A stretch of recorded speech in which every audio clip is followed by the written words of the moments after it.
Peter, what do you... Got it. All right, guys, welcome back to the Whiskey Shaman podcast. We have a special guest today. We have Jerm from Freedom Malts. We're going to talk about some American single malt today, and we're going to get into that. So yeah, let me introduce Jerm, and he can, Jerm, if you don't mind, give everybody your socials and where they can find you. Well, yeah, you hit it right on the head. Jerm at Freedom Malts. YouTube, you can find me at Freedom Malts. Also on Instagram, same handle on Instagram. I don't have any other socials at this point in time, so I don't do a lot on Instagram just because, it's one of those things where it's a learning curve. I'm a Yeah. little bit older, so figuring out all that technology is definitely a little bit difficult sometimes, but trying to stay with it and get with the times and do some stuff. So hopefully do a little bit more on there sooner than later. Yeah, And Instagram is a hard one to get into. It's you almost have to post something every day before it even starts to take way. But since we're getting started, we're both I could get the striker, I guess. We're both gonna get some Andalusia in us, and because that's why we're here. We're here to talk about whiskey, and why not pick a good American single malt to get started with. What was I going to ask? Crap. So you mainly review and talk about single malts or American single malts mainly, or yeah, for the most part, yeah. So obviously my whole thing is I like the passion and the drive of smaller craft distilleries.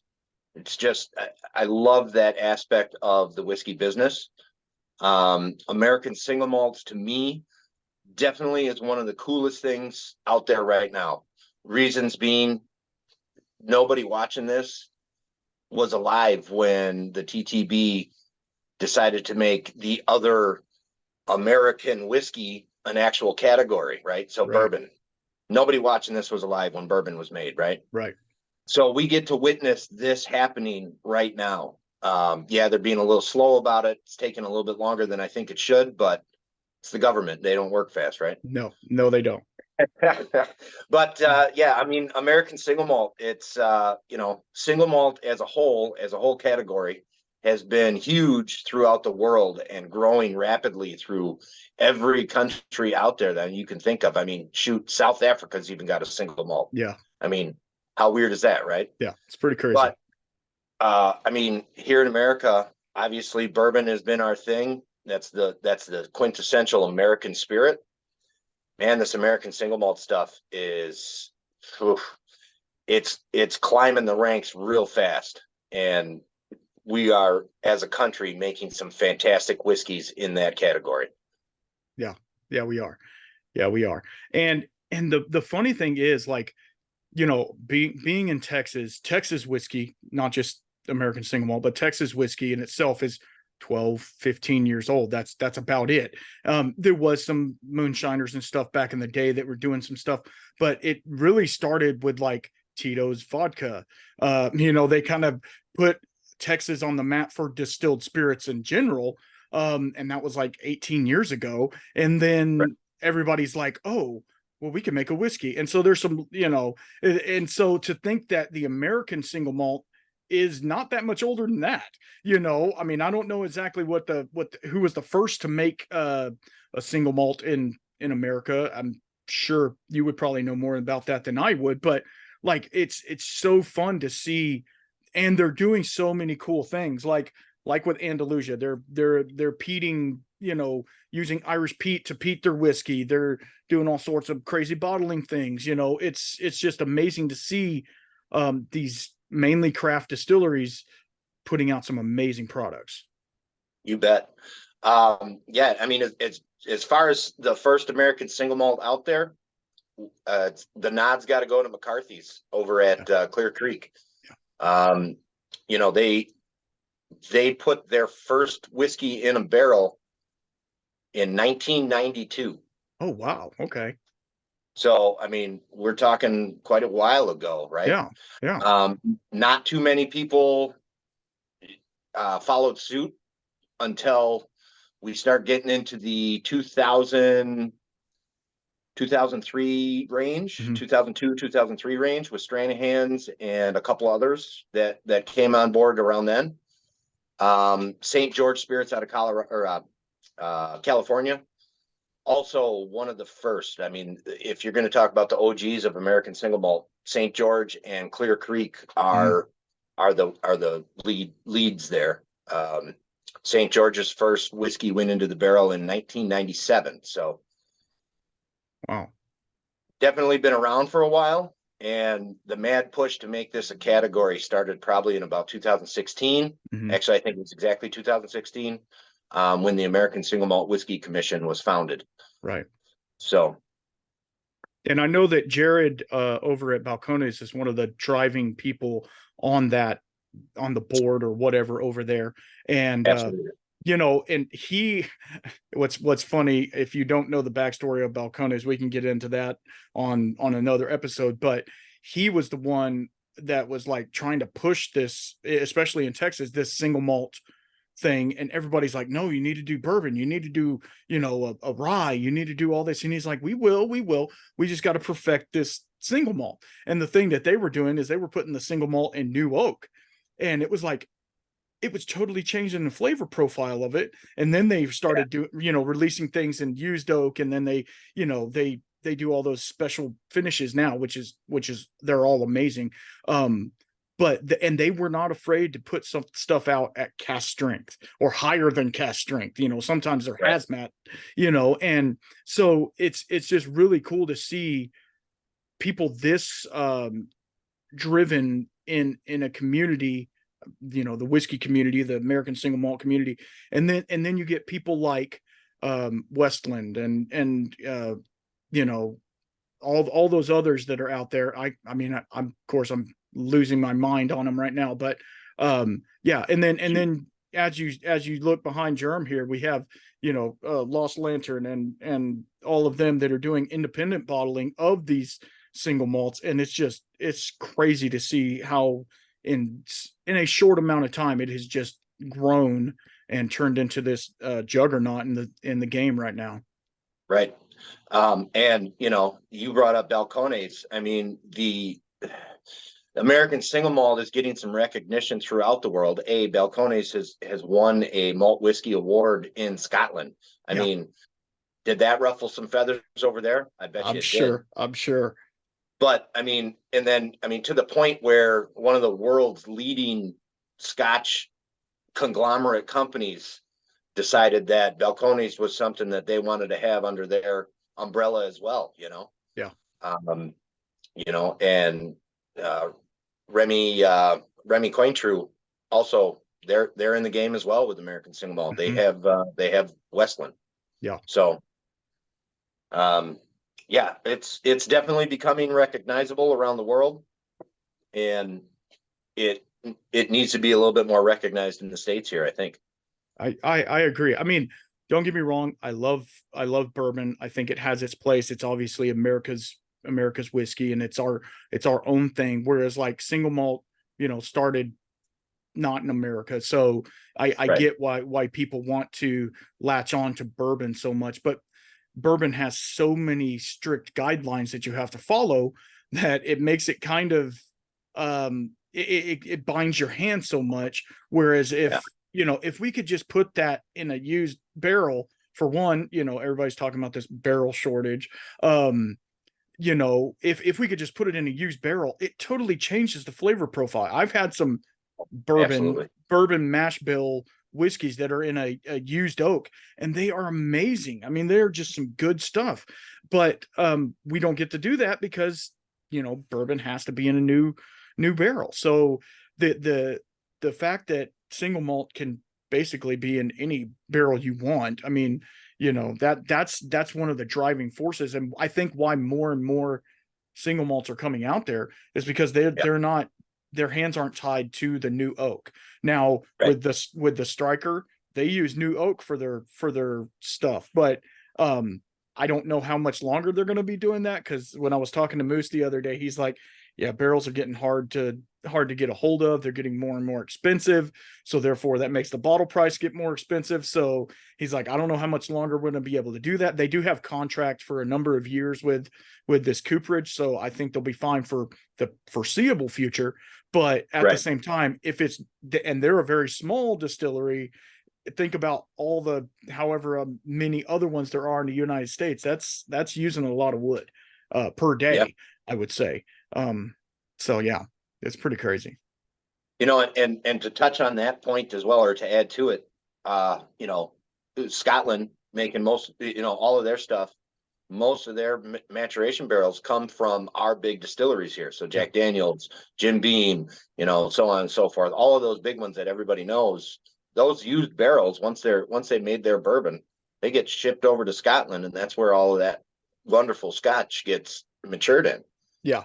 Yeah. American single malt starts taking off, those barrels are going to stay in the States, and people are going to start using them here. And what's that going to do to the stuff coming out of Scotland? You know, Right. Yeah. They're going to have to do a lot more wine finishes and stuff like that. And they're going to have to use a lot less of the bourbon barrels, which is not a horribly bad thing. I mean, I prefer most of my scotches, I prefer them to be in a port or a sherry or something like that. I mean, it just gives it a little bit of a different flavor, because if you've had one Highland single malt, you've had quite a few of them. They're very similar, especially if yeah, it's in first fill bourbon barrels. It yeah, just doesn't lend a whole lot other than some vanillas and maybe a little bit of tannin. But when you have a wine finish on it, it can really bring out some cool stuff in the whiskey. So we'll yeah, see what happens with that. But yeah, no, it's very interesting to think what the future of American single malt, and then in turn the future of Scotch and Irish whiskey as well, what right, that's going to do to it. So yeah, that's a good point. yeah. And I mean, I know. Okay, so and Highlands you brought up, that's a region in Scotland that makes, you know, obviously whiskey, and a lot of them are very similar. You know, and a lot of them are different enough to where you can tell it's not the same, you know, not the same distillery and all that kind of stuff. Uh, but regional divides in America are the same way with single malt. I mean, you got the Pacific Northwest, who,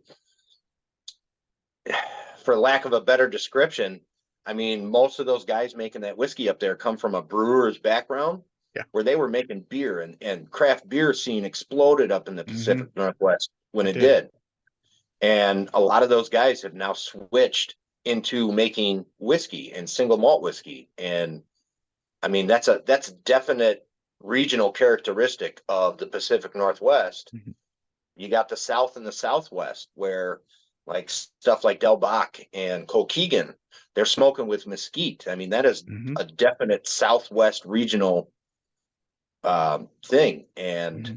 you know, Texas, obviously, we got that high heat in Texas, and low humidity in the central part of the state, where that totally plays a part on the maturation of the whiskey and Yeah. gives it a distinct characteristic.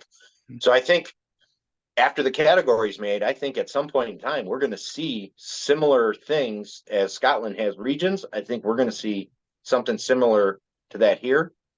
The only issue is our country is huge, so Yeah. divide that into 5 or 6 regions would probably be pretty difficult. Yeah. But you know, maybe we can hit 10 regions, or Yeah. whatever, or what, you know, whatever the case may be. I think that's something that should be on the table. Yeah. And like even to caveat off of that, like you get Texas, and Texas always wants to be its own thing. So, it's probably just going to be regionally Texas whiskey. But Right. like you get into like Colorado with Stranahan's and Talnua and stuff like that, their Yeah. profile is vastly different than, say, Westward or Right. some of these Pacific Northwest distilleries. So yeah, I mean I can't wait for that. And I'm really intrigued with a lot of these, or they're using locally grown peat. They're using locally sourced grains and all of these things that like make it more American. Like we're Right. not having to source. Now I know that going back to Balcones, I know they use a lot of Golden Promise, which is a Scottish barley. But if you can get a barley grown in Texas or in the United States or in your region, then that makes it that much more yours. And like with the Paladuro from Andalusia, they're using Texas grown barley. That's pretty awesome. That now obviously, Texas isn't known for growing barley, so it's, I'm sure the yield on it is not great. They have enough to fill a couple barrels and that's it. But at Right. the same time, if we can make wine, we can make barley. It's the same kind of concept. You just got to make sure you get it fertilized and watered. Right. But yeah, I mean, what I really would like to see, and I know there's a couple in the like the northeast, but I'd like to see more over there, New York and Philadelphia and stuff like that. I'd like to see more of that category and kind of see what their flavor brings, because I kind of know the Pacific and the Southwest and Sure. Texas, but over there it gets a little. I've had some Ohio stuff. I've had some Kentucky's trying to do it, but they're ran by bourbon, so it's kind of hard there. But yeah, I'd like to see some stuff out of the northeast, because I think Okay. it would be kind of cool. Which ones do you know of out of the northeast that are doing some cool Well, stuff? so you got Hill Rock. Hmm. Hill Rock is probably one of the most absolute traditional distilleries out there. I mean, it's an estate. They grow the grain, they mash it, they ferment it, they distill it, they bottle it. I mean, everything is Wow. in house from growing to bottling, all right there. They're floor malting even. Oh So wow. it Okay. they're back to the roots of making single malt whiskey, right? Hmm. Copper Fox is a little bit further south. That's in Virginia, but Hmm. definitely a unique one, and they got a couple firsts under their belt as well. Um, what else we got up in New York? Finger Lakes Distilling, Brookellen. Um, I think Hudson, the Hudson brand makes a single malt. Yeah. So I mean, yeah, they're coming out of there. And the Yeah. thing about New York is with their rye whiskey, they have a category that's uniquely theirs called Yeah. Empire. Hmm. And so a lot of those guys were making Empire style rye, which means the grain, 75% of the grain has to come from New York. They're adapting that into the single malt side of things too, where Oh, okay. 75% of that barley has to come from New York at a minimum. And yeah, there's definitely a flavor difference between New York barley and, commercially grown large field barley. Yeah. I'm sure. Um, I'm sure.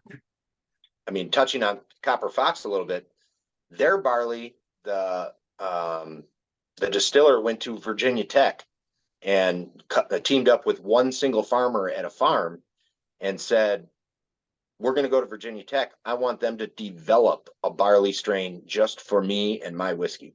Oh wow. And I mean, that's wild, man. That Right? that's amazing, is what that is. Yeah. Yeah. So I mean, he's rocking out some awesome stuff down there in Virginia.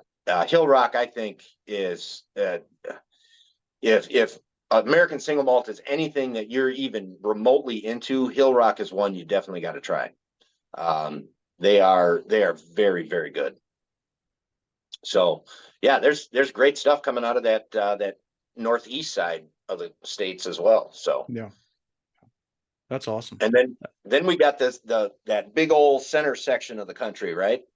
You got Iowa, Cedar Ridge. I mean, Hmm. if they're not the best, they're number two in American single malt. I mean, those guys, Murphy Quint over there is got something special going on. Yeah. Yeah. Um, I don't off the top of my head, I can't think of a lot of them that come out of that central part of the country. Cut Spike out of Nebraska, and I guess we can throw in some Tennessee in there, kinda. With Corsair. Corsair makes some good Yeah. stuff. Yeah. Um, They make so some yeah, very they make some very weird stuff too.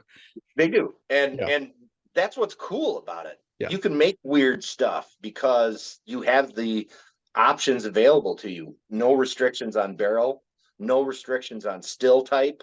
Yep. All of that adds up to making unique and special products. Yeah. Yeah. It's super cool to see it grow and turn into what I foresee in the 5 to 10 years in the future. Is it pretty much, not that bourbon's ever going to take a backseat, because bourbon, No. And it should.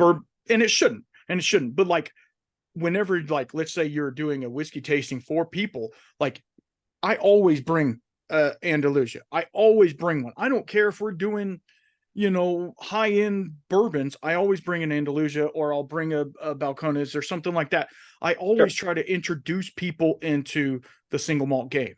They might not like it, and that's fine. It's not for everybody. Some people want that sweet corn taste, which I get. But I'm really excited to see what's going to happen when more and more of the bars and more of the liquor stores are trying to promote this, because there's more out there, and there's more, when there's more out there, more people want to try it. And that was actually the podcast I was going to do today, was talking about people going to the liquor store and getting a review, like, what do you want me to get? And most people say, oh, get some Jack Daniels or get some Wild Turkey, which, hey, in their self, they're fine, but they don't always push the smaller, not even craft, because there's some big, Stranahan's to me is craft, but they're on the upper end of craft. I mean, they're producing some big time releases that are getting all over and Balcones is the same way. I mean, when you're in Scotland, and you can find Balcones on the shelf, that means you're doing something, you know what I mean? And I do understand that they just, got bought out by Diageo. So it makes their transparency. I mean, they're with a lot more, and they're able to reach them, but they were doing that before.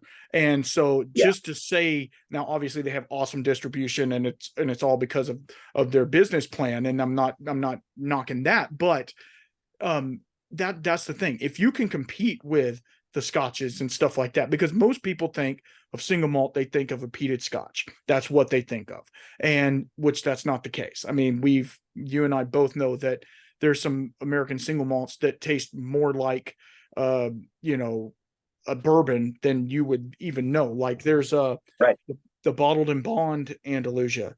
It tastes so much like a bourbon, and it's literally 2-row barley, but they put it in new oak. They age it for 4 years. So, like, it gets all that oak and vanilla influence on it.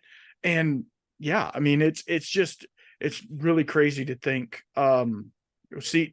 see where it's going to go in the future, because I think it's going to be not just a whisper in the background. It's going to be people actively talking about it, and people like you and I, and hopefully the listeners, going out and looking for these and promoting, asking for them, and promoting these now craft distilleries that will hopefully in one day not be as craft, and people will know more about them, and they'll be able to get more. I was on a live stream last night with Alan Bishop from Spirits of French Lick, and and he was I said, Alan, I can't get any of your whiskey. I know you're just in Southern Indiana, but I can't get any. And he goes, oh yeah, it's at, Liquor King or whatever. And I said, yeah, there's one Liquor King in Dallas. Like, and they're not going to ship to me. They're not going to do any of that. I'm like, I have to know a guy who knows a guy to mule it to me. So he was like, okay, well, yeah. And they're not a very large distillery. They're big enough. They're in 14 states in Canada, but just to get to promote those brands, and I think they're doing a single malt, if I'm not mistaken. I'll have to ask him. But anyway, to promote those brands, not promote the big box guys, the big six, not promote those, because they all have a place.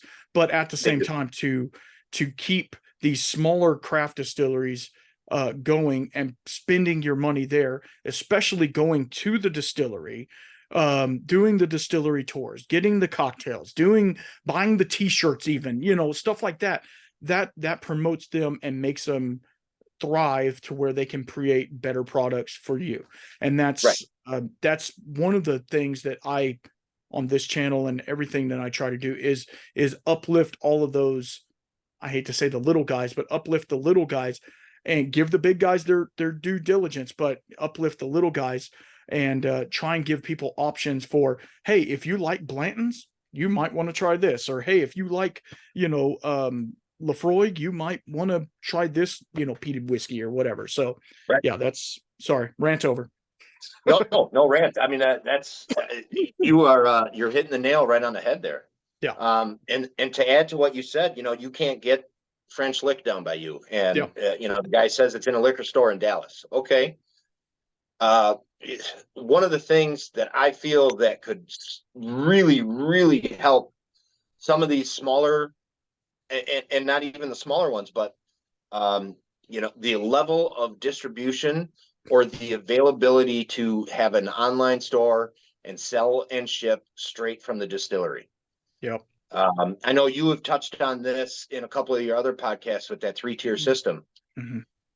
It's in place for a reason. Yeah.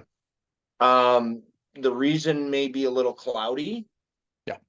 But it definitely does have its place as far as protection and fairness go. But I think it's become something that needs to be maybe adjusted slightly. Yeah.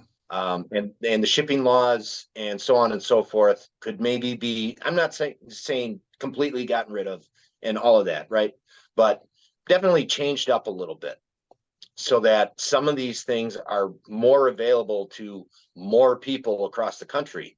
Mm-hmm. I know Texas, for example, it's very difficult to get anything shipped into Texas. Yes. Yes. And certain states are just a no-fly zone. There's zero alcohol shipping allowed in or out. So, what do you do with that? And I think just a revision, perhaps, to some of these shipping laws and so on and so forth could be done, would help out quite a bit. Yeah. And also, like, a lot of these laws, and I understand the government's going to get their 2 cents in there. I feel like we've knocked on this a couple of times already, but I understand the laws. They're there for a reason, but like, they're also so antiquated in the way that they do it. Like, okay, so not to talk about COVID, but during COVID, you were able, especially in Texas, to go to a takeout restaurant and get alcohol, like a margarita in a cup, and take it home. Why can I not call up Balcones and say, hey, can you send me a case of X? What is the difference? And the other issue, especially in Texas, we're only allowed 2 bottles. Now, September 1st, it's going to be to 4. Great. Okay. But we're only allowed 2 bottles per 30 days. So if I go to Andalusia, or like I'm planning a trip to go to Iron Root Republic, and I'm like, I want to buy more than 2 bottles. Like, it's a 6-hour drive for me. I want to make sure that I get my money's worth. If I'm going to go up there, have to get a hotel, have to do all that, because I'm not driving there and driving back. It's not going to happen. So if I have to do that, I'm not going to just pick up 2 bottles, because like, I can't even hardly get their base core stuff here. Because it doesn't even, like I say, once it hits Dallas, it's gone.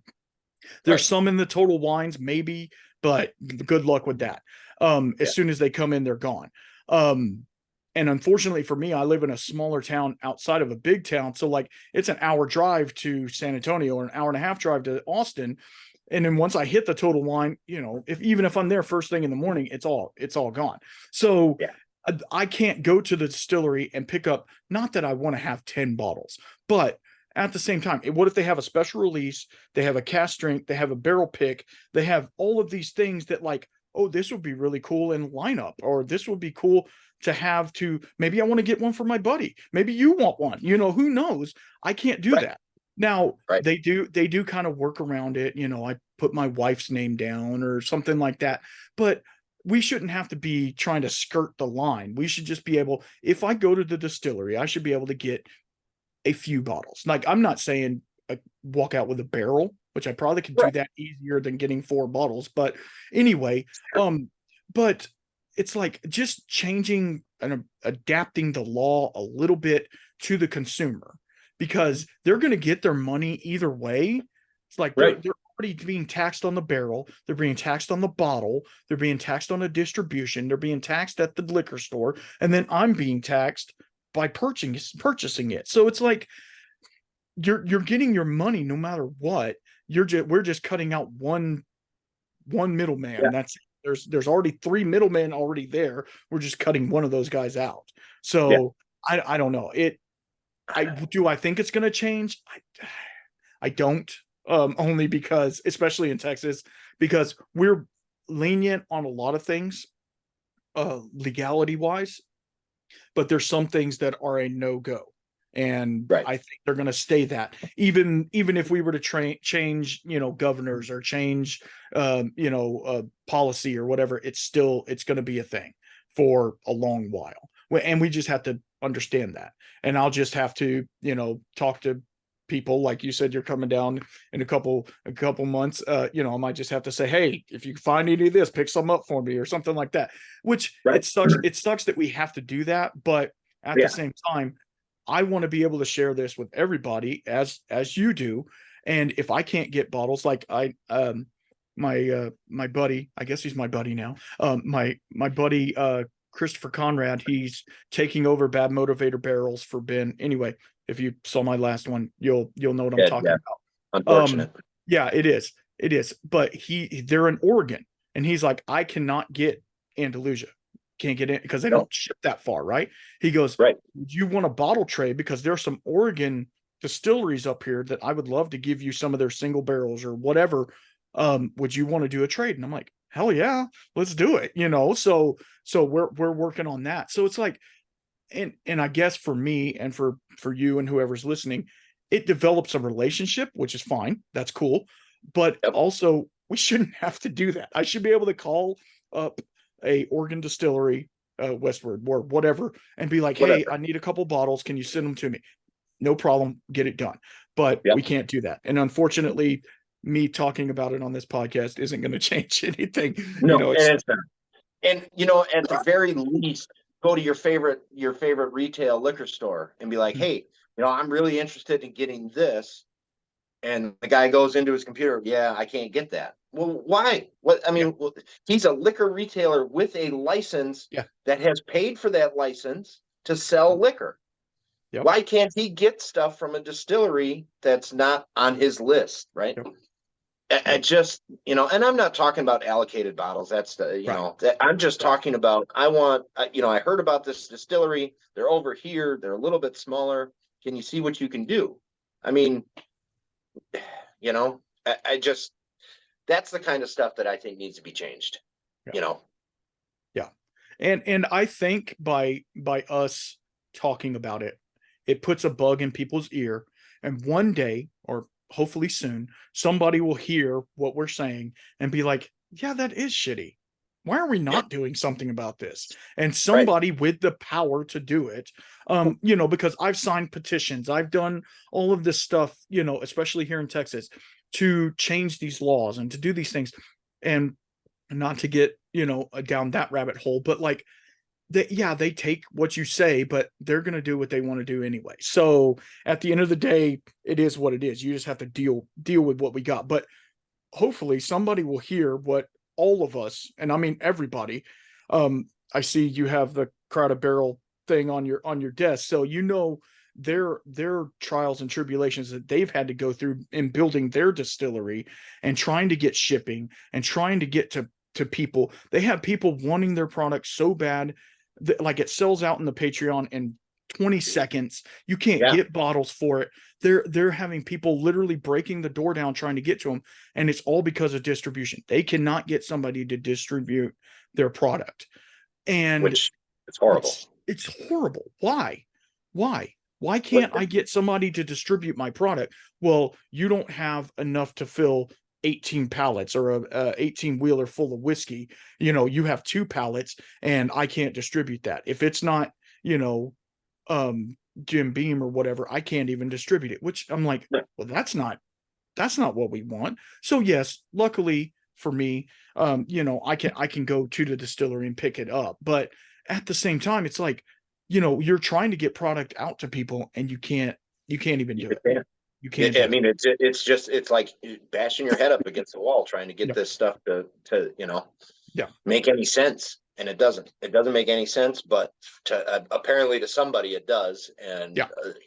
those somebodies think that that's the right way, and I just don't believe that it is. No, it's not. Well, we kind of got off topic, which is fine. Yeah, I'm totally fine. I'm totally fine. But this is all part of it, because American single malt cannot grow without people talking about the trials and tribulations of American single malt, because it has been fighting, an uphill battle the entire time it's been here, because Big Bourbon doesn't want it around because they think it's going to take, 2 bottle count away from them or something like that. And it's so ridiculous, but at the same time, like we've said at nauseum probably already, but supporting these people and giving them your time and your money, obviously, only makes the whole community grow a lot more. So yeah. So what is, I know you just did a review on the 10-year-old Stranahan. Yeah. What is the, and I meant to ask this at the beginning. Sorry guys, I still have a little cough going on, but what is the one besides that one? Because I know that one was magical. What is the one single malt that you've been going back to recently that's been like wow, this one is amazing? Man, so there's too many to list, but really, I think the one that I go back to the most, and just every time I have it, I just sing it praises, and I'm just happy to be drinking it, is Cedar Ridge. And I'm not talking about anything special from Cedar Ridge. I'm just talking about their regular, sits on the shelf, the quintessential. It's just absolutely fantastic and hits all the right spots. And it does it for a wonderful price point. I mean, it's damn near unbeatable. I have some American single malts from Westland that are, their outpost range here. They're a bit spendy, and I can tell you they're absolutely stunning, but they're spendy, and I hate to factor cost into how a bottle is, but it has to be factored in, because that's part of it, right? I mean, I can get it just as an enjoyable experience out of a $50 bottle as I can out of a $150 bottle. Why would I do that? Why would I spend $150? Right. That's right. But yeah, Cedar Ridge, man, I think that one for me is probably my go back to on a regular basis. I buy a backup of it. When I buy one, I buy two, right? Yeah. And it seems to be it's always the one that's close to empty. So I would have to say that's where my return trip is all the time. And unfortunately for the listeners, everybody knows what mine is. Mine is Andalusia, as always. Not to be slowly but even though I'm looking back like you did, like I have some balcones back there, but like the ones that I have are like special release or something. So I like it's harder for me to crack into those. I don't know why. It just is. Like, I'm not trying to hoard the whiskey and but I'm thinking, oh, I'll save it for a special occasion or something like that, which there's no special occasions. We could die tomorrow and not have that whiskey and, be bummed out about it. But yeah, I mean, finding a bottle that, for one, like you're saying, that's reasonably priced, which that in itself, that's one of the things that I strive for, is finding a reasonably priced bottle. And then something that you're like, oh, I've already gone through this, like mine for a while was Early Times Bottled in Bond. I went and it's like what, $22, but it is so good. It's 100 proof. Now it's a bourbon, obviously, but it's excellent in a cocktail. Make it old fashioned with it. It goes super cool. But then you can put it neat, have it on ice. I don't feel bad drinking it, but yet I can drink that against a $1,600 scotch as well. And like it's, I don't feel bad drinking it. Now there is some people that say it's hard for them to get early times, which I get. Like, some people aren't going to be able to find stuff in their area, and that's just Right. like we're going back to distributing. But yeah, that one for me was my go-to for a while, and now I'm on to I've got two that were like gifted to me, and so I'm going through those. One of them is called Western Sun. I don't know if you've heard of it. They So, they started out making vodkas, and they were okay. like flavored vodkas, so like peach, and they were all neon colored and stuff. And so my cousin came over, and we had a little cousin weekend, and it was fun. And he's getting into whiskey. He's probably going to listen to this and yell at me, but anyway, he's getting into whiskey and he loves it. And so he brought a bottle, and it was that one, but it's a single barrel pick of their bourbon. But on there, it didn't say straight, so we knew it wasn't 2 years old, and it Right. didn't say the age on it at all. And then so I looked it up, and it had one little blip of like a paragraph that said, "Hey, we made a bourbon." And so I was like, okay. So we tried it, and of course it was like a young bourbon. It was fine, little grassy, way too it was almost over oaked for being as young as it was. It was kind of weird. And so like that one to me is really good in cocktails. It's really good like for if you don't want to have to think about a whiskey, you just want to watch some TV and drink some whiskey, it's fine for that. So Right. yeah, it's kind of unfortunate that these single barrels that they're supposedly releasing aren't as good as some of their normal releases. Like I've had some single barrels of different whiskeys, even Balcones, to be honest. I have a single barrel pick of their single malt, and it was a Total Wine pick or whatever, Yep. that was gifted to me. But at the cast strength, which was like 68% alcohol, which is like Some stupid crazy hot. number. Yeah. Yeah, stupid hot. The issue is like it is so tannic and is so like over oaked, or maybe it's too hot, that I have to put water with it. Like I Yeah. can't even drink it straight as it is. And I'm not saying I'm a purist and I want to drink it straight, but at the same time, like I think if the distiller put it in the bottle at that range, that's kind of what he's telling you to drink it at. Now I know with scotches, they tell you go to like 20% on it on some of them if you're tasting them, which I don't know if I would do that. It gets a little watery. Yeah. But like with Lafroig, they say to bring it down to like 20%. And I did that, and let's just say it was like drinking bathwater. It was not great. It was like Mermaid's bathwater. yeah, exactly. Like it was not great. Like I mean, it's barely it's like 43%, so it's barely Yeah. even legal. But and I was talking to Jesse from Stillet, and he's like, yeah, the Lafroig we get is 40%. It's not even Oof. 43. And he goes, they water it down even more for us. And he goes, it's funny, not to talk about another guy on here, but he's like, it's a whole lot easier for him to get single malts from Scotland and Ireland and stuff than it is for him to get bourbon.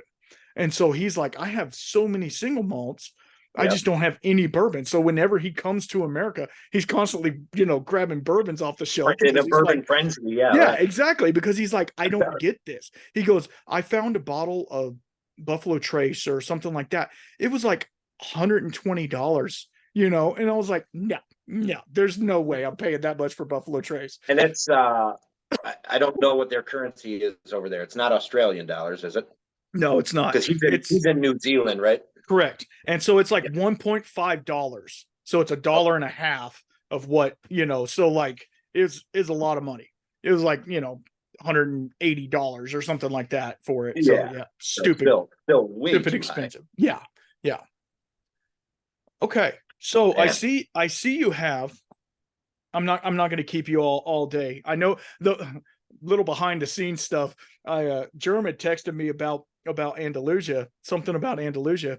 And I was like, well, I was fixing to do a podcast. You want to jump on with me? Because we've been talking about this back and forth for a little bit. And he was like, yeah, why not? So we literally in like 15 minutes, like jumbled this podcast it was pretty together. impromptu. Yeah, exactly. Which is awesome. And I appreciate the time. But I see you have a whole bunch of Scotch malt Whiskey Association up there behind you. What do you got going on? So yeah, I've been a member for a little over a year on the SMWS, and I love it, man. Yeah. My whole reasoning behind joining the SMWS was okay. So yes, I talk about American single malt, and I love American single malt, and I'm passionate about it. My first love is Scotch. I love Scotch whiskey. I think it's probably, I mean, if you're going to talk about whiskey and not talk about Scotch, you're doing whiskey a disservice, right? Yes. Yes. So my whole reasoning behind joining them was because in my area, I'm in northern Wisconsin, we are like in a Scotch desert up here, man. What? Obviously you get Highland Park, you get the core range, not even the whole core range. You get Ardbeg 10, you get Lafroig 10, you get Glenlivet, Glenfiddich, Glenmorangie, all the very basics, right? Mm-hmm. And that's all you get. And so as I'm looking into the SMWS, I'm finding names of distilleries that, first of all, I can't pronounce. Yeah. Second of all, I have no idea what they make. And I know there's no chance I'll ever get to try them, right? No. So I'm like, this seems like something I want to do. So I pony up and I joined the membership status of SMWS, and I start buying bottles. And it's like, man, I tell you, you got to really, you really got to have a good conscience on, what am I doing here, right? Yeah. Since the first year, I have been a little bit more picky about what I purchase from SMWS, because I've kind of noticed this theme with them. They release a lot of the same distilleries, and then every once in a while they'll drop this gem that you've never heard of, and it's like, okay, I kind of want to try that one, so I'll grab that. And they do some really cool things. It's very expensive to ship, but they will offer to hold a bottle, and I can buy one bottle this outturn and one bottle next outturn and hold those until I get enough to make shipping reasonable, right? Got it. And that's a really cool feature that they have, because otherwise $40 to ship one bottle makes it pretty outrageous, right? Yeah, it is. Yeah. So, but yeah, I have found a couple distilleries that I had never heard of that, I'm going to say SMWS Distillery number 112, Inchmarin. Mm-hmm. Dude, never heard of it before. I now know that it's part of the Loch Lomond name. Mm-hmm. Loch Lomond, Inchmarin, Inchmoan, and Croftanga are all pretty much this. I mean, it is the same distillery with different stills. Right.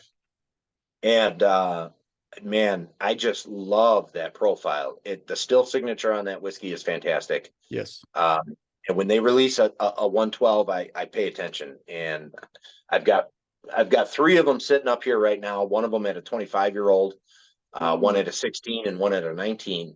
And I got another one coming in the mail right now that's a 21. And oh man, I mean, I just couldn't be happier with that membership. I'm so glad that I did it.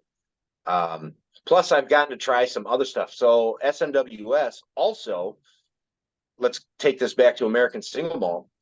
They've recognized that American Single Malt is on the rise, and they have bottled some American Single Malts. Mm-hmm.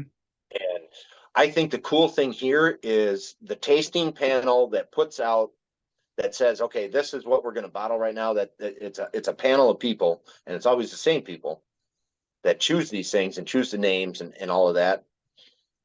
They're picking American single malts to put into bottles. So, I mean, totally different set of palates, right? Mm-hmm. Like they're picking unique stuff. Now I have, it's not up there right now because I'm working on something else with it, but it's a Brooklyn American single malt. Now I just ordered also with this last order that I made a Copperworks out of I'm not going to remember if they're Oregon or Washington, but they're up in that one of those. West, yeah. And then a Balcones. Yeah, and I almost jumped on that one too. Yeah, and there's a couple of those left. So I mean, the Balcones one went a little faster than I thought, and it's weird. The American single malts on their shop sit for a long time. The Brooklyn one, they still have a ton of them left, and it's fantastic. It's a 7-year-old. It's new charred oak. So it's got that, it's got that really nice malt with the American twist of new charred oak on it. Right. And it's a fantastic whiskey. It's proofed a little high, but water helps, right? Yeah, absolutely. Absolutely. And so a couple months ago, I ended up joining as well. And I know we've talked about this on here. And to me, it is just like, it's a breath of fresh air, because not only are they doing like distillery releases, but they're doing like, oh, this is cool, you might like this. And of course their tasting notes are just outrageously cool to watch. But my wife actually for Father's Day got me the Campbelltown release from the festival. The festival release. Yes. Yeah. And cool. I think it's a 7 or 8 year old Springbank, more than likely. And I can't wait to crack into that. I'm trying to wait till my birthday, September. I'm trying to wait till my birthday to open it, because, special release. I want it to be for something, like I say, I'm going to die with all this whiskey and not drink it. Yeah, but yeah, no, that's the first bottle I've actually got. And, of course I didn't even buy it. So I asked my wife, I was like, how was the shipping? She goes, it got here in like 3 days. I don't know how it got here so fast, but it got here in like 3 days. And like, yeah. And I said, well, was shipping crazy? She's like, not really. I mean, for the one bottle, obviously, like you're saying, it's expensive, but she's like, I needed it right then because it was kind of a last minute thing. She was like, oh, and she had to like hack into my email, because I didn't put it on our shared email thing. I kind of did it on my work email and stuff like that. And so she had to hack into it and get my passcode and all that crap. And I'm like, wow, so you're like sleuthing and doing some hacker shit on me. Great. Cool. Good for cool. her, man. Yeah, Which that sounds like a keeper. I'll tell you that. Oh yeah. We've been married over 20 years. She knows me by now, but yeah, no, it's I'm so excited about it, and I really want to get into that Lost Lantern too, because I know they're doing some really amazing stuff. They're fixing to release an Andalusia, unless they have already. They haven't released it yet, but it's coming. I'm gonna grab that one. I know I grab every Andalusia there is, but knowing that another independent baller has said that, hey, this whiskey is pretty awesome, you should try it. That to me says something. So I can't wait for that one to come out. I almost got the Balcones release on that one as well, but I was like, man, I can get Balcones all over the place, and I can get single barrels and stuff. So, I kind of didn't jump on it, but I need to get into the independent bottling game, because I think that's where the next step is. Fun. It's definitely fun. And as much as I love independent bottlers, like I said to myself when I joined the SMWS and I got my first set of bottles, I said to myself, I think this is the only way I'm going to go. I'm not going to buy anything but independent bottled scotch, right? Yeah, no, that didn't happen. Yeah, no. So now I just buy both, and it's fine. Yeah. It is what it is, but they are definitely super fun bottles to get into. And I have a few. I run a whiskey group, local whiskey group here called the Northwoods Whiskey Nerds, and I know a few of the guys are a little bit into scotch, and they don't have that SMWS access, right? Or they're not a member, or whatever the case may be, and they really get excited when I bring a few of those bottles around. And it's like, they know I mean, it just the name alone, it's like it's a premier independent bottler. Yeah. And I think if we had more of those in the US, I know that Crowded Barrel is trying to do some stuff like that as well. The issue with them is they're doing single barrel release. So you get 200 bottles, and then if they cut them to 375s, you get 400 bottles. Shit, that's not even their Patreon. After that, it's gone. So it's like I've been able to get a couple of them, like the Iron Root, and the one that was really good was the Wyoming whiskey that one of the first ones they did. It was super good. It was like, it ended up being almost like an 8-year-old Wyoming whiskey. It was super good. But the issue is, you just can't get them. And so I think they're trying to ramp that up and get more and more into independent bottling, which I'm excited about. But yeah, this Lost Lantern, and I know there's a couple others in the US that are doing the same Yeah. thing. You know, that to me, it like showcases the distillery, but yet it sends it in a certain profile to where you're like, we like this, so we think you might like it. So it's not like Right. it's not from their core range or you know, nothing like that. So if you're getting that Andalusia bottle, it's not going to be their standard triple distill. It's going to be their triple distilled finished in their brandy or whatever, you know. Or whatever So it is. Yeah. yeah, exactly. So I think that to me is really cool, like the whole independent bottling thing, because they're not trying to showcase them. You know, obviously they're making a little bit of profit off of it, obviously, but they're trying to Right. showcase the actual distillery that you might not be able to get. They might have a wider reach of distribution, Yeah. and therefore, like we were talking about distribution earlier, if you can't find it there, maybe you can find it on Lost Lantern or wherever, or SMWS or whatever. You might be able to find it there. Absolutely. And so yeah, I think to kind of summarize all this, I think that the future for American single malt is amazing, and it's going to I feel like in the next 5 to 10 years it's going to skyrocket, and it's going to be because of the new oak requirements. People are going to start getting away, especially the craft guys are going to start getting away from bourbon, and they're going to go into more finished products and single malts. That's what I Yep. feel. I feel like that's going to happen, and we're going to see people honing their skills because, like you said, a lot of the people that were doing single malt in the beginning came from a beer background. So they know Yeah. how that barley's going to react. They know how the yeast works. And there's some of them, I know Westland and Westward as well. They're both yeast nerds. Like they Yeah. nerd out Absolutely. on the yeast and the fermentation, and you know, they try to get a little bit of lactobacillus on it, but then they cut it off before it goes too far. Like all of this stuff.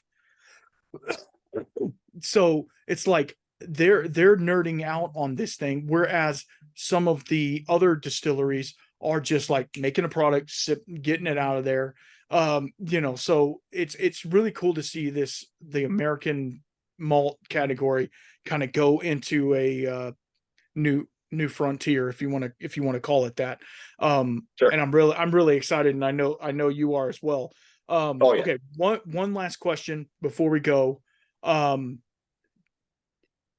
Locally, um, what is the local distillery around you within, you know, a certain amount of mileage? And in that distillery, do they have any sort of distribution to where, like, if somebody like me wants to buy a bottle, could they do that? Do you know of any? I do. Okay, so I mean, if you're looking for American single malts, Wisconsin does not produce a lot. We have one who is not. I mean, is it local to me? Yeah, is in the aspect of it's in the same state. But Hatch Distillery Uh-huh. out of Door County, Wisconsin, they're putting out a single malt called the Doc Wall. Now, I'm not going to get into it here, but if you want to know who Doc Wall is, definitely Google search that guy. Yeah. He's paramount in beer fermentation. Oh, okay. So they do it kind of a tribute to him with their single malt name. It's very good. It's very earthy and farmy. I always Hmm. call it a farmy note. Yeah. Um, we also have my localist distillery. It's about 20 minutes away from me, called Northern Waters. This guy is a whiskey lover, man. This guy loves whiskey, and he saw early on in his career that flavored vodka is where the money was, right? So Yeah. he makes a ton of flavored vodkas and gins and this and that and the other thing, but he still loves whiskey. So he's like, I'm going to make whiskey too. Yeah. He's got a couple American single malts sitting in barrels that are just waiting to be ready, and I I can't be any more excited. Yeah. Actually, I mentioned earlier that I have a local whiskey group. He is in the group. He's part of the group, Oh, wow. um, Okay. and yeah, definitely a great guy. Awesome business. His whiskey is good. I'm not going to go out and say it's the best whiskey out there, but Right. he's young. You know, he's young, and the whiskey's a little young, but he definitely, as craft guys can do, change things up and plays with things in order to find the right avenue to go on. Right. So that's cool. Tattersall is another Wisconsin, Minnesota company. So he's got a place in both states. Okay. They do an American single malt, and they are getting some good distribution. They're getting a little bit more popular. But if you want a Wisconsin whiskey that is top notch, that I can't say anything else about, but it's great and probably has some distribution around. I mean, it's getting to be pretty large. Driftless Glen. Yep. Driftless Glen makes bourbon. They make rye. They have dabbled in American single malt. It maybe wasn't the greatest thing out there, but they dabbled, and I don't know if they have more of it sitting and just waiting or what, but their bourbon, their rye is absolutely fantastic. I mean, in fact, I would put it up against anything anybody else is making. And yeah, they're pretty readily available in a lot of states. So keep your eye out for them. But that's a great representation of Wisconsin right there. Yeah, I think the Whiskey Vault just did a review of the Driftless Glen. There was the bourbon and the rye, and they said that the rye needed to go on the quintessential rye wall, which is a big deal. So I'm really interested in that. Like, I've seen their name floating around. I just, obviously it doesn't come this far down, but I might turn your ear on that one when you come down. Anyway, but yeah, no, that's awesome. That's awesome to hear. Okay, so we're going to finish this up because we're running over, and I know you probably got other yard work to do and stuff. So yeah, I should probably do something around the house yeah, today, right? exactly. You only have one whiskey, so you're good to go. I should be good. Yeah, I should be good. Exactly. Well, I really appreciate you coming on, and I appreciate all the listeners that are here listening to us, and we hope it was worth the listen. And stay on, Jerm. I want to talk to you for a second, but yeah, I appreciate all you guys, and keep your spirits up.